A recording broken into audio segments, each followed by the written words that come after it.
My name is Amina. I'm 34 years old. And for 8 years, I thought I had a happy marriage. Not perfect, just normal. A husband who came home tired. A wife who tried to make life a little softer for him. Bills that were paid on time. Arguments that never got too loud. Dreams we never fully spoke aloud. We lived in a small, 2-bedroom apartment in Lahore. Nothing fancy, white-tiled floors, cream walls, a balcony that caught the evening sun just right. My mornings were quiet, steady. I'd wake up at 6:30, pack my husband's lunch, kiss him on the cheek, and watch him leave with his chest puffed out like a man carrying the world. He loved that image of himself, the provider. The breadwinner. The man of the house. And I never challenged it. Not because it wasn't true, but because it meant something to him. I worked as an online Urdu tutor from home. It wasn't glamorous. It wasn't loud. It wasn't something that made people say mashallah. But it was mine. And every month when $300, sometimes $400 landed in my account, I felt a small spark of pride. My husband, though, found it amusing. Basit Nasa, he'd chuckle, tapping on my laptop screen. Pocket money high, Amina. Real income tu main lata hoon. I'd smile calmly. Even when it stung. Sometimes, when he felt particularly confident, he'd say things like, Tum kitna kama leti hoek mahine? Mir ek din ki salary says ayada tu nahi hogi. Or, Amina, tum kitna pi try kar lo, tamari income se gar nahi chalta. Choro yi sab. It was always said casually. Always wrapped in a laugh. Always disguised as harmless banter. But those things stick to you. Even when you pretend they don't. I built a habit of staying quiet. Of shrinking my feelings down. Of telling myself, it's fine. He doesn't mean it. He's stressed. He provides. This is just how men talk. Besides, it's not like we were struggling. Rent was paid. Groceries were stocked. Bills were handled. He made sure to remind me, I'm the one keeping this house standing. Maybe that's why I never questioned the joint account he insisted on after the wedding. He wanted everything combined. Transparency, he said. We should trust each other. And I believed him. I trusted him more than I trusted myself. It was a Thursday afternoon when the first thread of reality loosened. I was teaching a lesson when a notification flashed across my phone screen. Withdrawal, PKR 120,000 via debit card. My heart paused. 120,000? In one go? I blinked, thinking maybe it was a glitch. My tutoring salary wasn't even near that. That had to be from his earnings. But even then, why so much? 5 minutes later, withdrawal, PKR 75,000 via debit card. My mouth went dry. I ended the lesson early, apologizing to my student with a shaky voice. As soon as the laptop closed, I stared at the messages again. The words didn't change. In 2 hours, almost 200,000 rupees gone. My husband never spent like that. Not even on himself. Not even during Eid.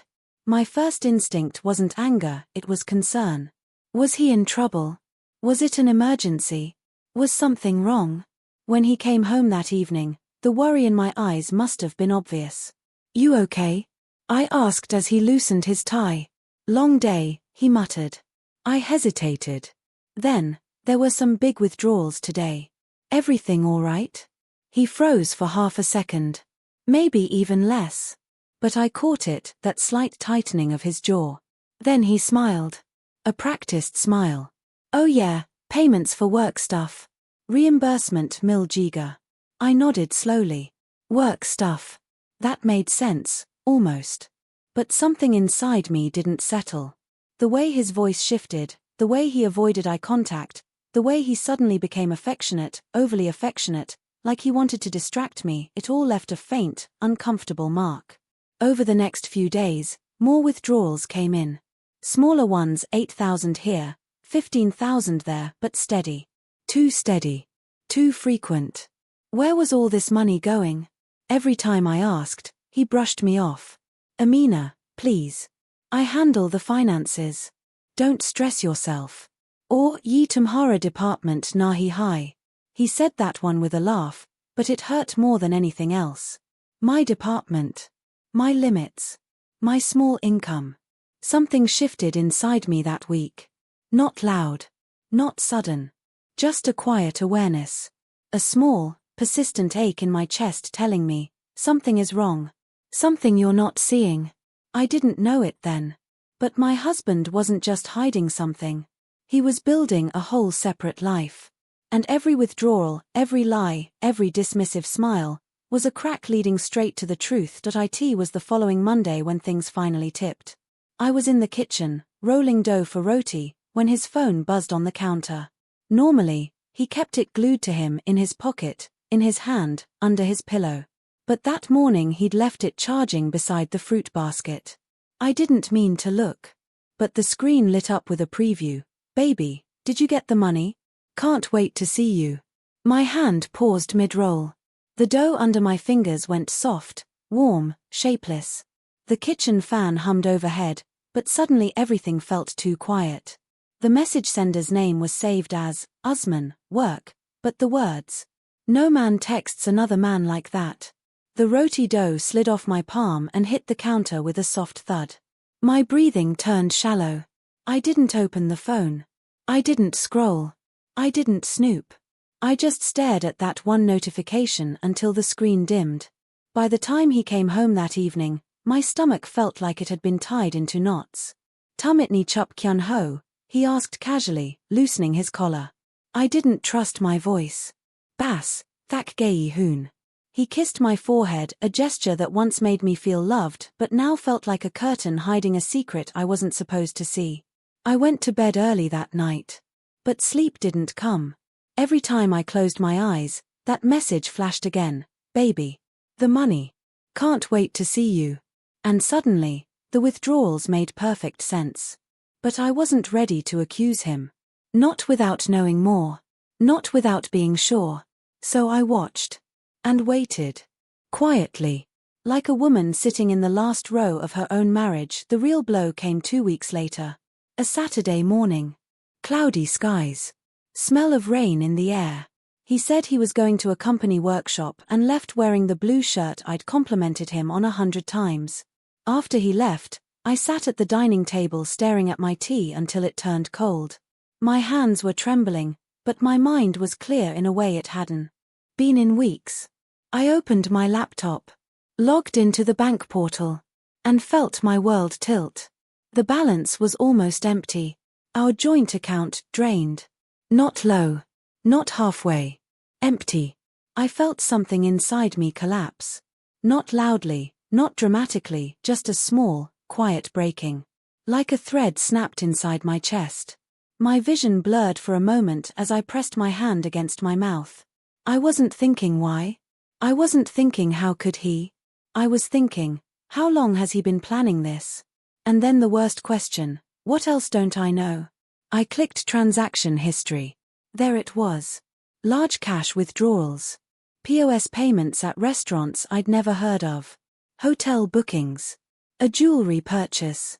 My pulse hammered in my ears. He wasn't funding work. Or emergencies. He was funding someone. Someone he called baby. Someone he couldn't wait to see. My fingers shook as I scrolled. One hotel entry had a description visible because of the booking portal. 2 guests. Late checkout. I closed my eyes and let the air leave my lungs slowly, painfully. This wasn't suspicion anymore. This was betrayal. Cold. Sharp. Real. I didn't scream. I didn't cry. I didn't throw anything. I just sat there, quietly watching the financial map of my husband's second life unfold on my screen. The confrontation he returned that evening with the smell of cologne that wasn't his daily one. A little more groomed. A little more satisfied. He walked in like nothing had changed. "Workshop Bohot Archer THA, he said, tossing his keys on the table. I looked at him, really looked at him, and saw a stranger wearing my husband's face. We ate dinner in silence. He talked about office politics. I nodded at the right places. By the time he went to shower, something inside me hardened. A quiet resolve. Not rage. Not revenge. Just clarity. When he came out, Toweling his hair, I spoke.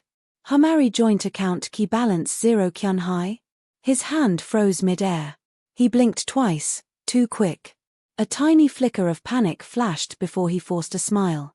Amina, main samja sakta hoon hotel booking ka kia explanation hai? His lips parted. His throat bobbed. The towel fell from his hand. Amina, listen, I saw the transactions, I said, voice steady, almost gentle. Sorry. For a moment, he looked like a man whose lies had been stripped away in one pull. He opened his mouth, closed it, opened it again, like a fish gasping on land. Then the anger came. Not mine, his. How dare you invade my privacy, he barked. I almost laughed. His privacy. His account. His money. Even after draining everything, his ego had breath left. Upnha rupee nickel li, I said quietly. Kiss kusath. His jaw tightened. He didn't answer. He didn't need to. The silence did. He paced the room like a trapped animal. Amina, tum samaj nahi rahi ho ye sab temporary tha. Main wapas dale dita paisa. A hollow laugh escaped me. Wapas? Kiss paise se? He glared. Merry salary se. I held his gaze for a long, long moment. Then said softly, salary tu tamari, teen mahine se deposit hai nahi hui. He froze. Dead still. His eyes widened, just barely, but enough for me to catch the flicker of fear he tried to hide. Kia matlab, he whispered. I swallowed. I've been watching the statements. He stared at me, stunned like the ground beneath him had suddenly opened. And I knew. He wasn't just cheating on me. He was drowning. Financially. Emotionally. Morally. And he thought I would never find out. But this was only the beginning. The real truth, the truth that would break him, hadn't been revealed yet. It would come from the bank. And it would expose everything. Even the part he didn't know himself. After that confrontation, something shifted in our home. Not dramatically, no shouting, no plate smashing, no dramatic exits. Just silence. Heavy, thick, suffocating silence. We moved around each other like strangers in a rented space. He left early, came home late. I cooked mechanically. We slept inches apart but worlds away. Every night, after he fell asleep, I lay awake staring at the ceiling, replaying each detail in my mind, the hotel booking, the messages, the withdrawals, the missing salary deposits. Each piece was a red thread pulling me toward a truth I wasn't ready to hold yet. But it was coming faster than I expected. It happened on a Wednesday. Around noon, I was teaching an online lesson. My student had just finished reading an Urdu passage aloud when my phone buzzed with an unknown number. I ignored it at first. But then it rang again. Same number. Persistent. The caller said when I finally answered, "This is Farooq from United Bank Limited. We're calling regarding your account." My stomach tightened. My account? I repeated softly. Yes, There has been unusual activity. We need to verify a few things. I excused myself from the lesson, turned off my camera, and sat on the edge of the bed with trembling fingers. Yes, I'm listening. The man cleared his throat. Your joint account ending in 219 has been flagged for overdraft attempts. I froze. Overdraft? I whispered. No, that account should have a zero balance at worst. He continued cautiously. Someone attempted to withdraw an additional 50,000 rupees this morning. My breath caught. I hadn't touched that account. Which meant my husband tried to withdraw money that wasn't there. But the transaction was declined, he added. Of course it was. He had drained it clean. Then something else the banker said struck me. Mrs. Khan, since you are the primary account holder, I blinked. Main? Me? Yes, Your signature is the primary authorization. Your husband is listed as the dependent user. The world stopped for a second. I felt the edges of the bed dig into my thighs as the truth hit me like a cold wave. Dependent user. Dependent user. Not joint equal. Not co-owner. Dependent. As if he were a child. Or someone attached to my financial identity. But he was the one who always boasted. Main ISS gar ka provider hoon. Tamari karmai tu pocket money high. And yet, in the bank's system, in the legal records, on every financial document, I was the owner. He was the dependent. My voice barely found its way out. Excuse me, can you repeat that? Yes, Your account, your savings account, your investment certificate, and the apartment mortgage, everything is legally under your name. Your husband is marked as the secondary user. He cannot make major changes without your authorization. I stared at the wall, numb. Savings account. Investment certificate. The apartment. I didn't remember signing anything like that. Unless my late father had done it. My father who insisted, Beta, Karbi pi apna hak kud kunam pi rakna. Trust is good, but paperwork is better. My father who had passed away 3 years into my marriage. My father who had quietly transferred his small but meaningful assets to me because I was the only one he trusted to manage his affairs after he was gone. A tiny laugh escaped me. Not humor. Not joy. Shock. Complete, overwhelming shock. The banker continued, unaware of the storm inside me. We just need your verbal confirmation to freeze the account until you can come in person. I inhaled slowly. There were 2 paths in front of me. One where I protected my husband, and one where I protected myself. For once, I chose myself. Yes, I said quietly. Freeze the account. Done, And don't worry, as the primary owner, you're in full control. Full control. Words no one had said to me before. Words my husband never wanted me to hear. He came home at 7 p.m., sweat beading at his temples. His shirt was wrinkled. His eyes wild. Amina, he snapped the moment he entered. Tumni account freeze car dear? I looked up from slicing vegetables. My hands didn't shake. Yes. He stormed toward me. Tum pater pi high. I tried to take out money for another hotel room. I asked softly. His face flushed an ugly shade of red. Amina, don't start, don't lie. He exhaled sharply, then rubbed his face. Amina, main explain car sakta hoon. I was helping a friend. He needed, your friend calls you baby? I tilted my head slightly. Did he enjoy the jewelry you bought with our money? His mouth opened.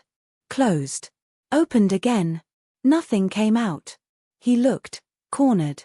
Exposed. Small. Then something changed in his eyes. Fear. Real fear. Amina, bank any mooj dependent kiubola? His voice cracked. For the first time in my marriage, I saw him doubt himself. Not me. Himself. I wiped my hands on a towel, turned to face him fully, and said, because you are. He blinked. What? You're not the primary owner on anything, I said calmly. Not the apartment. Not the savings. Not the accounts. Not the investments. Nothing. He stumbled back slightly. Amina, ye kia kerahi ho? Hum sab kuch sath mil kar. No, I said softly. My father put everything in my name before he died. Including the apartment you keep bragging about paying for. His lips trembled. Amina, this can't be right. It is. A long silence passed. Then he whispered, so? I have nothing. My throat tightened, not from sadness, but from the weight of truth finally landing where it belonged. You had everything, I said quietly. You just didn't value any of it. He sank onto the sofa, head in his hands. The man who mocked my small savings, the man who called himself the provider, was now sitting in my living room realizing he wasn't the financial giant he pretended to be. He was the dependent. All along. He didn't sleep that night. I could hear him shifting, sitting up, pacing the living room, whispering urgently into his phone. Every so often, he'd mutter something like Nahi, she won't let me, or main manage Karlunga. He thought I couldn't hear. But I heard everything. My husband, the self-proclaimed provider, the man who mocked my tiny income, was now scrambling, panicking, begging someone for help. By morning, he looked like he'd aged 10 years. His hair was messy, his eyes sunken, his shirt half-buttoned. He had always left the house with his ego polished brighter than his shoes, but that day, he looked defeated. Still, he tried. Tumeni galat samja hai, he said, voice hoarse. Sab tempori tha. I was planning to fix everything. I stirred my tea slowly. Quiet. Steady. Unmoved. Hon, I said gently. I'm sure you had a plan. But draining a joint account isn't a mistake. It's a decision. He flinched. Amina, wo ladki, I held up my hand. Don't insult me by pretending she's just a friend. His shoulders sagged. For the first time since I'd met him, he looked like a child standing in the ruins of his own lies. The side relationship reveals itself, but the truth didn't stop there. His phone vibrated on the dining table. He'd forgotten to pick it up before work. The name flashed on the screen, Baby Two Hearts, the same contact who had messaged him weeks earlier. The same person he'd been funding with hotel rooms and jewelry. The preview read, "Did you get the money? I want to go shopping today." I stared at the message until the screen dimmed again. She didn't know the account was frozen. She didn't know his access was gone. She didn't know the man she thought was wealthy wasn't. At least, not legally. Not financially. Not in any way that mattered. I didn't open his phone. I didn't need to. The pieces were already all in place. The public consequence unexpected and loud. 3 days later, the consequence landed loud, sudden, humiliating. It was Friday afternoon when someone knocked on our door. Hard. Urgent. My husband opened it. 3 men stood outside. 1 in a suit. 2 in casual clothes. 1 held a file. The other held a clipboard. My husband's face drained of color. "Mr. Khan," the man in the suit asked. "Why yes," he stammered. "We're here regarding the overdue payments on the Suzuki Alto you leased under your name." I froze in the hallway. He had told me he didn't own a car because it wasn't worth the expense. He took Uber to work. Borrowed cars from friends. But now, a leased car. In arrears. The man continued, "You haven't paid in 5 months. If we don't receive payment today, we'll have to repossess the vehicle." My husband's voice cracked. "Nahi, please, just give me some time. Main arrange car lunga." The man flipped a page. "We did give you time, sir. 5 months. The payment is overdue by 225,000 rupees. If you can't clear it, I said I'll arrange it," he snapped, panic slipping into anger. I stepped forward. Gently. "Kitni payment due high?" The man looked at me respectfully. 225,000. "And if it's not paid today? Car will be repossessed." My husband glared at me, furious. "Amina, don't get involved." But I ignored him. Because something wasn't adding up. "Kar kis kunam pe hai?" I asked. The man flipped the file. "It's under the name," he stopped. My husband stiffened. "It's under your name, I blinked. "Mir naam pa?" "Yes." All the documents list a Mrs. Amina Khan as the legal owner. Mr. Khan is listed as a co-user, not the primary. My husband's mouth fell open. "Mir tumher naam pe? Ye kais ho sakta hai?" I didn't answer him. Because suddenly, everything snapped into place. He wasn't just draining accounts. He was using my documents. My legal status. My financial standing. Without telling me. Without asking me. Without treating me as anything more than a background figure in his life. The man in the suit spoke again, gently. "If you can come to the bank or dealership today, we can discuss options. Since it's your property, you're the one authorized to make decisions." My husband turned on me. "Amina, kuch bolo. Do something." I looked at him, really looked at him, and saw a man who had spent years enjoying the illusion of control while quietly using my foundation to stand on. "I'll go," I said softly. "Main dealership Jaunji." We went together. He insisted. Maybe he hoped I would protect him. Maybe he hoped I would save him. Maybe he hoped the woman who once loved him would still rescue him from the consequences of his betrayal. At the dealership, the manager greeted me with a warm smile. "Welcome back, Mrs. Khan. We spoke to your father when the car was first registered." My breath caught. My father. He had signed the lease. In my name. For my convenience. Before he died. And my husband. He had quietly taken the car. Used it. Never told me. Never paid for it. Let it fall into debt for months.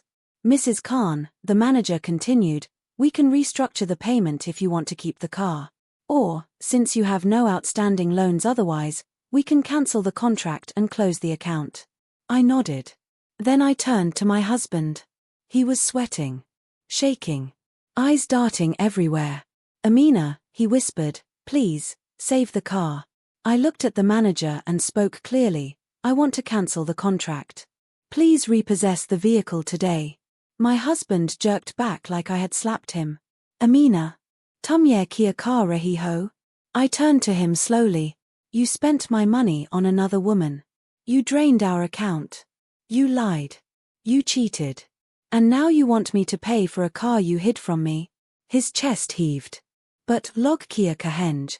I held his gaze. Wahi josak hai. The manager lowered his eyes respectfully and signaled the staff to proceed. Right there. In front of him. In front of everyone. The car was taken away.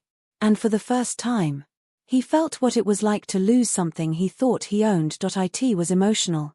Public. Undeniable. The man who mocked my savings. The man who built his pride on being the provider. The man who spent years telling me I was small. Was now standing in the scorching sun. Watching a car registered in my name. Being towed away. Because he couldn't afford it. And that was just the beginning of his fall. The drive home from the dealership was silent. Not angry silent. Not bitter silent. Just empty. He sat in the passenger seat with his eyes fixed out the window, breathing in short, shallow bursts like someone trying not to drown. When we reached home, he didn't get out immediately. Just sat there. Finally, he whispered, Amina, tumni asa kyan kia? I turned off the engine and looked at him calmly. Tumni muj pucha tha karbi? Jab tumni mir naam par kar li? Jab tumni mir account se paisa nikala? Jab tumni kisi or kusath hotel booking key? His jaw tightened. But he didn't answer. Because he had none. He quietly stepped out of the car, shoulders hunched like a man carrying invisible weight.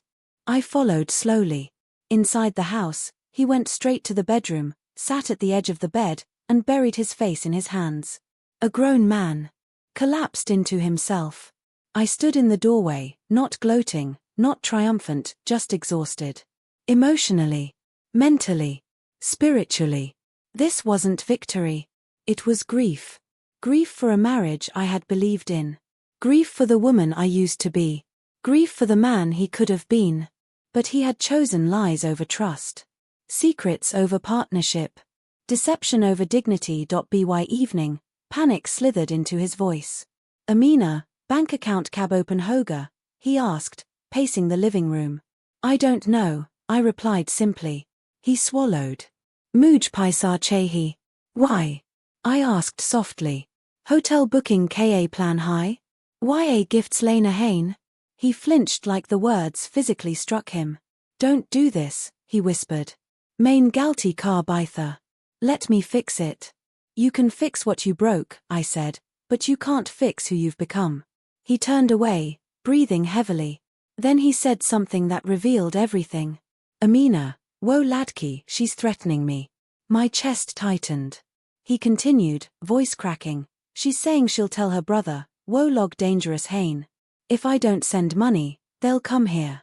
I stared at him, realization washing over me. So, you weren't just cheating. He looked up, ashamed. You were being used. His lips trembled. Main bass, Fazgaya. I didn't think, no, I said quietly. You didn't think. You hid it. You funded it. You lied. And now the consequences are standing at your door. He didn't deny it. Couldn't deny it. Because the truth was staring him in the face. It happened 2 nights later. I was cooking dinner when someone banged on the door, angry, loud, relentless. My husband jolted up from the couch, fear flooding his eyes. Amina, Matt Colo, he whispered sharply. But it was too late. The banging grew louder. I walked to the door slowly, deliberately, and opened it. 2 people stood outside. A young woman in tight jeans, bright lipstick, and cheap perfume that hit my nose like synthetic flowers. And behind her, her brother, broad shoulders, furious eyes. She was the one from the messages. Baby 2 hearts, the jewelry, the hotel rooms, the money drains. She smirked at me. You must be Amina, she said, chewing gum. Main hunwo jisk sath tumher shauha any time spend kia tha. My husband jumped between us. Baby, stop. Her brother grabbed him by the collar and slammed him against the wall. You think you can use my sister and walk away, he growled. Paise do, Warner Kia? I asked, my voice calm, level, almost chilling. The man turned, stunned by the firmness in my tone. I stepped forward slowly, lifting my chin. Paise kis ku naam se nikolti the? I asked. Silence. Mera naam, I said. The girl blinked. Mera account. Mera ID. Meri ownership. Sab kuch mir naam pa. The girl swallowed hard. Her brother's grip loosened on my husband. I pointed to my husband. Yeah, I said quietly, kisi ko kuch nahi desakta. Her brother frowned. Kia matlab. I folded my arms. Mera shauha financial dependent high. Uski naam p kuch nahi. Na car. Na account. Na savings. Na investments. The girl looked at my husband with disgust. So, you lied, she snapped. You told me you owned everything. He shook his head desperately. Baby, please, main bass, shut up, she yelled, stepping back. Her brother snarled, releasing him fully. Mir pas time waste khan ka wakt nahi, he said. Age se hamari behen ko phone pi kia na main Cedar police report liquidunga for fraud. My husband's knees weakened. Fraud, he whispered.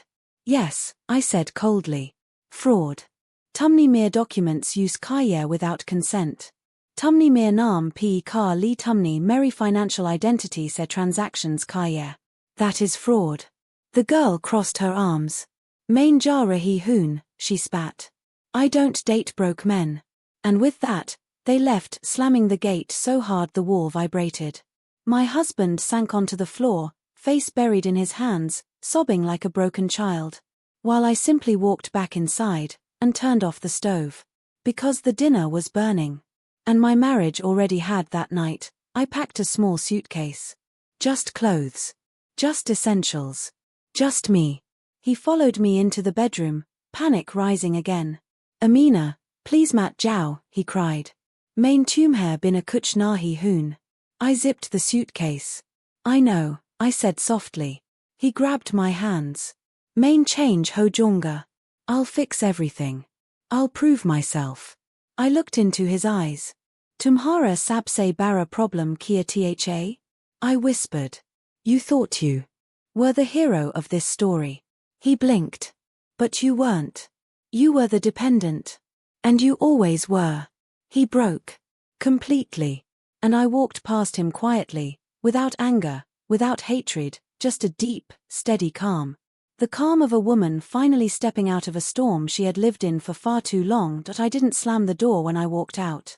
I didn't take anything that wasn't mine. I didn't look back. I simply stepped into the hallway with my suitcase and felt lighter. Not happy. Not free. Just lighter. Like a hand that had been clenching around my throat finally loosened. I stayed at my aunt's house for the first week. She didn't ask questions. Didn't pry. Didn't judge. She simply placed a cup of chai in front of me every morning and said, Beta, Jabdil Shay, Bart Karlena. But most days, I didn't talk. I listened. To the quiet. To myself. To the parts of me I had silenced for years. And slowly, so slowly, I began to breathe again. My husband called. A lot. At first angrily. Tumitni selfish ho sakti ho? Main tumher liya sab kata tha. Tum muj dependent care kar kai satisfy kana chati ho? Then desperately. Amina, please pick up. Muj tamari zarurat hai. Amina, main miss kar raha hoon. Amina, main barbard ho jonga if you don't come back. Then pitifully, Amina, Mujmaf Kardu. Main Galat Tha. Bohot Galat. I listened to none of it. I let the calls ring out. Because I finally understood something. I wasn't the woman he came home to. I was the woman he depended on, financially, emotionally, socially, without ever valuing. I didn't owe him my forgiveness. I didn't owe him my return. I didn't owe him my silence anymore. And that clarity was liberating. A week later, I went to the bank. The final thread tying me to him needed to be cut.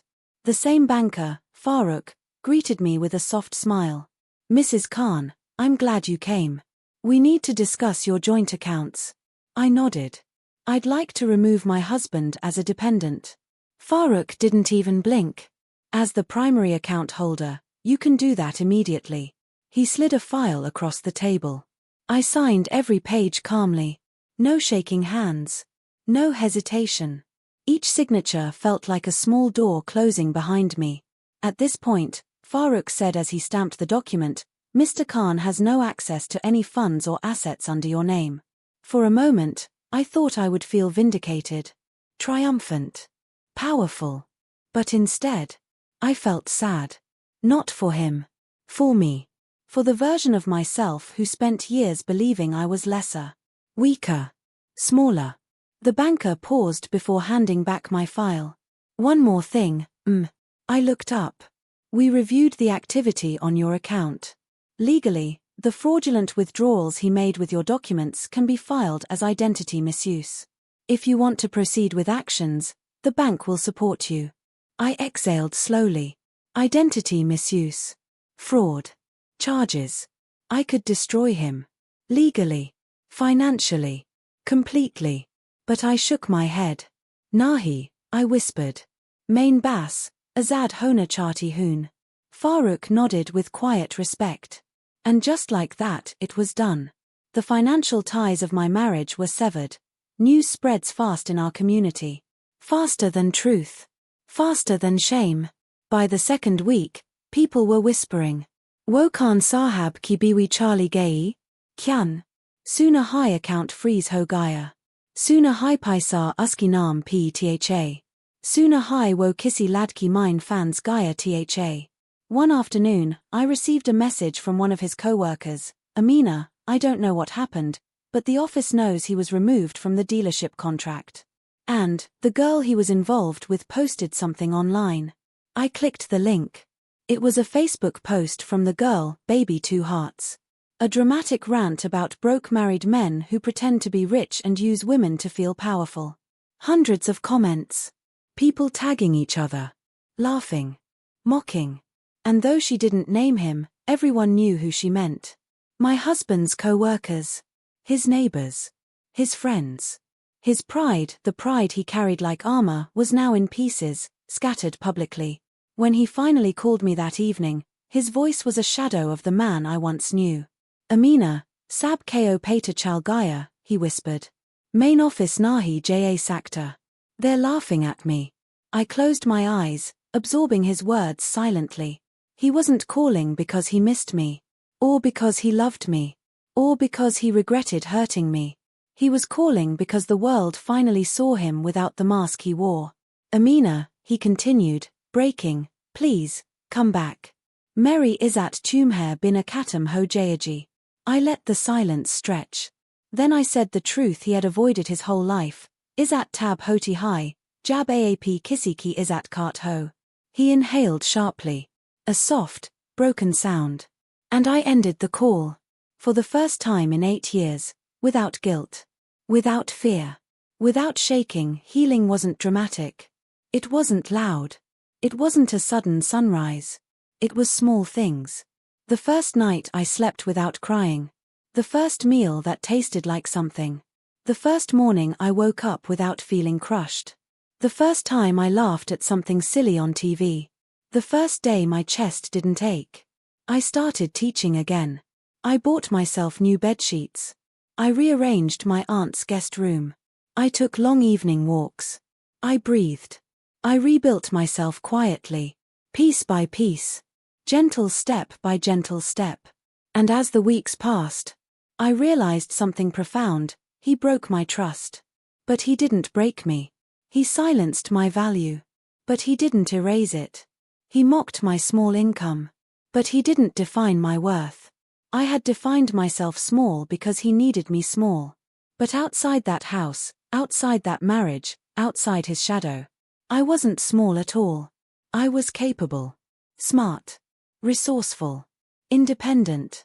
I had built my own foundation long before he ever existed. He just never bothered to look down and see whose ground he was standing on. Then, one quiet evening, my aunt handed me a sealed envelope. "It's from the bank," she said softly. Inside was a document. A final one. The mortgage for my apartment, fully transferred to my name with no cosigners. No dependents. No ties. The last legal string to my marriage, cut. I looked at the signature line. My name. Just my name. A single tear escaped, not sadness, not regret, but release.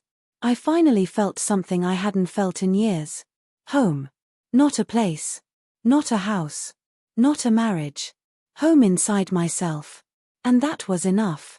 More than enough. 3 months after I left, something unexpected happened. I woke up one morning and realized I hadn't thought about him. Not once. Not in the way I used to. Not with pain or anger. Not with longing or guilt. Just nothing. His absence no longer felt like a wound. It felt like air. Light. Weightless. Necessary. I had built a quiet routine for myself. Mornings with chai and sunlight coming through the guest room curtains. Afternoons teaching bright students from around the world. Evenings spent on the rooftop watching Lahore's sky fade from gold to pink to the deep hush of night.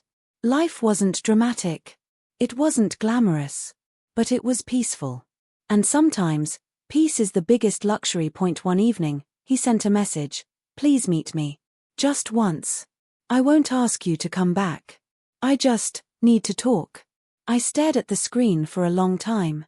Part of me wanted to refuse.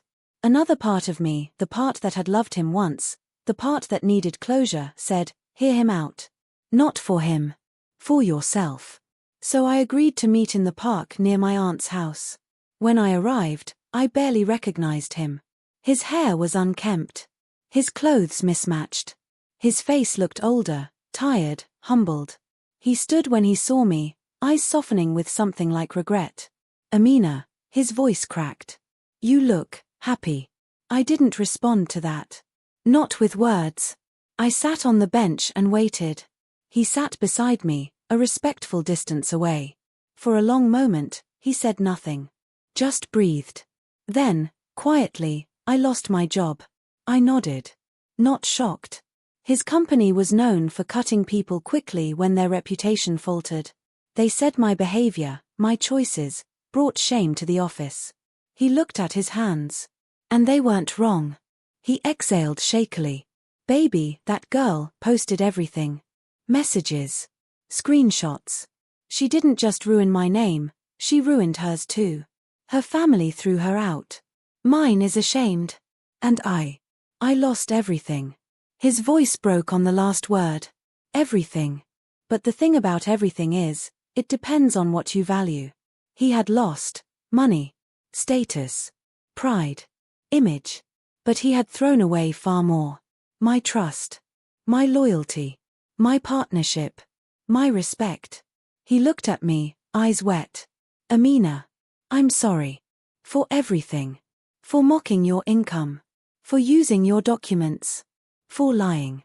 For breaking us." I didn't cry. I didn't look away. I simply felt done. Not angry. Not hurt. Just done. "I know," I said softly. He swallowed. "If there was anything I could do to make it right, there isn't," I said gently. "Some things break in a way that can never be fixed. And that's okay." He nodded slowly, absorbing it. Then he whispered, "Were you ever happy with me?" I took my time answering. "Yes," I said. "Once. In the beginning. Before you started believing your worth was measured in money and mine wasn't worth anything at all." He closed his eyes. I stood. He looked up, panic flickering, but I offered him a small, kind smile. Take care of yourself, I said. Amina, he whispered, voice trembling. Will you ever forgive me? I breathed in the evening air, and I answered honestly. I already have. But forgiveness doesn't mean return. It means release. He dropped his gaze. And I walked away. Not with triumph. Not with satisfaction. Just peace. Healing wasn't a dramatic transformation. It was a collection of small victories. The first time I bought myself fresh flowers. The first time I organized my own finances, just mine. The day I applied for a new apartment in my own name. The afternoon I laughed with my aunt, my head thrown back like the girl I used to be. The morning I looked in the mirror and saw someone strong. Someone whole.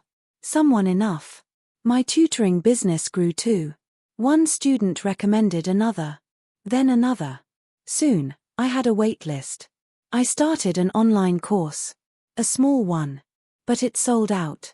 My tiny income grew quietly. Steadily. Beautifully. One afternoon, when I transferred money into my savings account, I caught myself smiling. Not because of the amount. But because the account was mine. All mine. Not joint. Not partially controlled. Not overshadowed. Just mine. For once, I felt connected to myself again. The letter from his mother. Months later, I received a letter from his mother. A delicate cream envelope with shaky handwriting. Inside, Amina Beta, hum sab tumher sath bohot galat hu.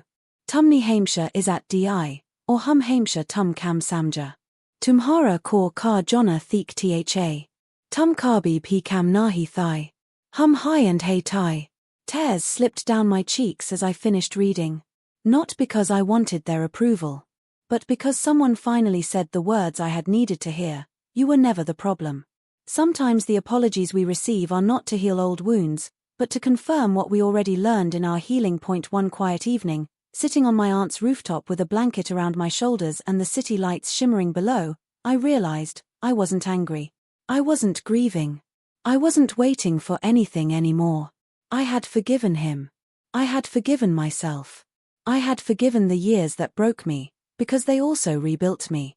I had learned something deeply important. A woman's worth is not measured by what she brings to a man's table, but by the strength she discovers when she walks away from it. My small savings, the thing he mocked for years, had saved me. Literally. Emotionally. Spiritually. And now, I was building something bigger. A life where I wasn't a dependent. A shadow. A background character. But the main character. In my own story.